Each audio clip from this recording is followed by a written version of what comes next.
What's up guys, Houndish here, and today Revenant launches in Destiny 2. So alongside the weekly reset for the 8th of October, of course we're getting an infusion of new content into the game. As well as that, there's a major update, one of the most significant updates of the year, so a lot of changes going live today. But in this video we'll cover a couple of things associated with the launch, content rollout for this first week, but also we'll briefly round up some new quests, orientation I suppose for the launch of the episode, plus we can now look at some of the rewards in better detail, exotics, things like the new title, but we'll also break down the Eververse inventory with new items for the season, the Bright Dust featured stuff this week, updates to vendors, and key featured rewards for the week. So a few things to round up right here at the launch of Revenant. As always, I hope you find the video useful, and if you do, get subscribed as I'll keep you up to date with plenty more Destiny stuff throughout the next couple of weeks. But without further delay, let's get into it. And so of course, Revenant is now live. As always, I'd say brace yourself for potential server instability and things like that in the next few hours. Hopefully it will go pretty well. But alongside the content drop today, we've had a very significant sandbox update, and I've broken down a bunch of those changes in separate videos. We also have patch notes now, so you can check out all of that stuff if you want to.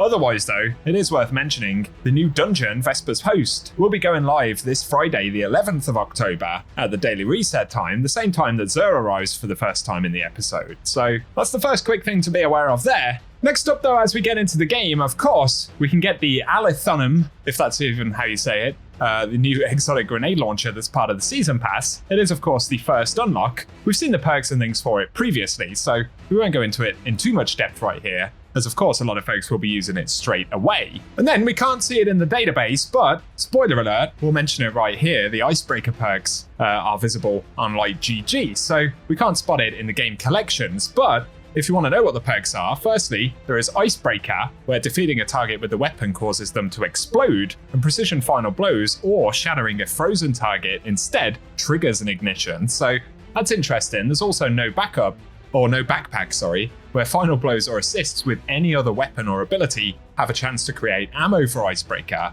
and defeating powerful combatants will create multiple rounds. So, of course, a bit of a twist on the original variant right there. An Icebreaker will be dropping from the dungeon later on in the week. Then of course we do have the new exotic armor pieces, that's the Blast Wave Striders for Titans, and we gain resistance to our explosives, and we can defeat targets to charge the armor, and once charged we can slide or deal explosive self-damage to rocket jump backward and blast deadly shrapnel projectiles that spawn stasis crystals on impact, and charged rocket jumps grant frost armor. Then for the hunters, there's the Mask of Fealty, and Withering Blade hits and bounces create a small stasis crystal and refund a portion of melee energy, and using Withering Blade to shatter stasis crystals or frozen targets releases a spread of Withering Blades. And lastly, there is the Rhyme Code Raiment for the Warlocks, with Bleak Domain, and your Bleak Watcher turrets are enhanced with extended range and are surrounded by stasis crystals and a storm, and while standing in the storm, you're granted icicles over time, and icicles activate when you fire your weapons, applying slow to targets that they hit. We can also see in-game that Salvation's Grip now gets a catalyst as well, and looking in the database, the perk on the catalyst is Rhyme Stealer, and destroying a stasis crystal or defeating a frozen target with the weapon grants you frost armor, so that'll be interesting to play around with as well. And then we have the new title for the episode at least, which is Slayer Baron, and as always, we need to complete a bunch of objectives that we can spot in the game. Some of them are secret triumphs, but of course more will become clear as we get further into the gameplay for this episode. Now though, let's have a quick look at the Eververse store for the week. Of course, hopefully there'll be some new items here, but not necessarily a ton of stuff in the very first week. We do have the Wolf-Kissed Gauntlets. I believe these were from the Assassin's Creed set of gear that we got a few seasons back that were silver previously, but now they're going to feature for Bright Dust throughout the course of this episode. So there's a 1200 Bright Dust on the front page. There's also the DIY Forge Master exotic emote available right here on the front page as well, which is a pretty cool one. That one's 3,250 Bright Dust. Then we've got the Infinity Door projection for 1,500 Bright Dust, and Twisting Strands, the shader from back in Echoes right there, which is 300 Bright Dust on the front page. And finally for front page, there is Atlantic Rush available as well.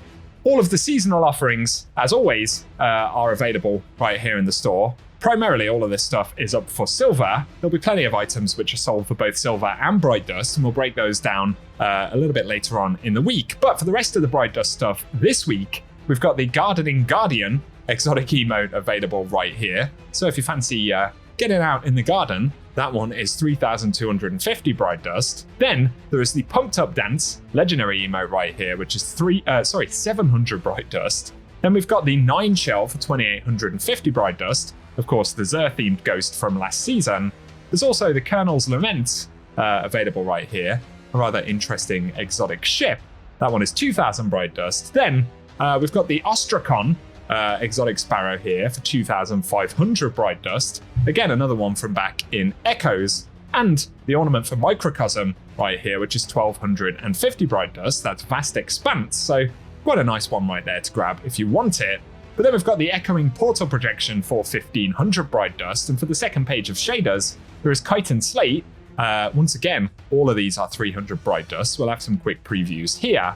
There's also Neopop Wave, which of course frequents the Eververse store, and then the Copper brand is in the store this week as well. And very finally for shaders, there is Alliance Pride from back in Season of Defiance right there, but then we've got the Chrysalis entrance, as well as Cannon Fodder and the Dreaming Shimmer transmit effects available in the store this week. So let us know if any of those are useful, but once again, I'll break down Eververse inventories and things like that for the season a little bit later on. The only other mention, in terms of quest unlocks and things like that, we are thrown straight into the first mission for the episode, pretty much immediately upon signing in, and after finishing the mission, we'll go to the hub and start to be able to pick up quests and sort of make progress with loot and rewards for the episode. So enjoy that. Now though, a final couple of quick mentions. For the featured raids this week, we've got both Last Wish and Vow of Disciple featured, so if you need to farm any rewards from those, be them exotics or the legendary loot pool, both activities are entirely farmable this week, and we can say the same for the Shattered Throne and Duality Dungeon. So that's 3 farmable exotics from older sort of endgame content if you want to go after them. Otherwise, Starcrossed is the exotic mission this reset as well. Then as I mentioned for the weekly reset preview, of course for some of the other items, Nightfall weapon rotation for the next few weeks, Lost Sectors and everything like that, we're going to have to see how that rotation pans out before we get all of the details on precisely when to expect those things, but that will become clearer as we go through the next week or so.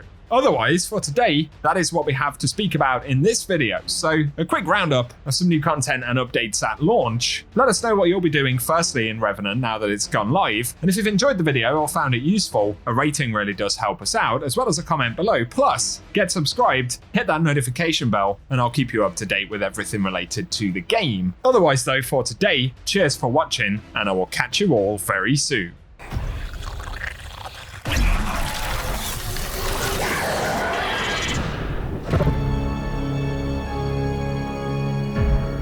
Species of Scorn are hunting Elixni across the system.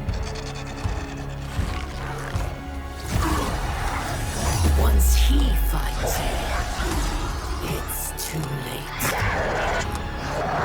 Fikrul must be stopped. Stand against those who would cast us into ruin. Defend our people. But against the dead, killing is not enough. I name you Slayer Baron.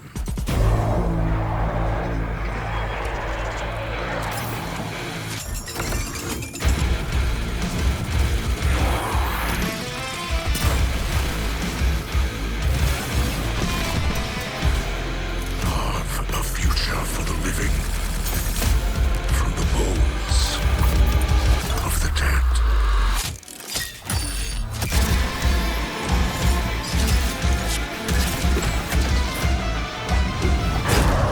We are beyond death.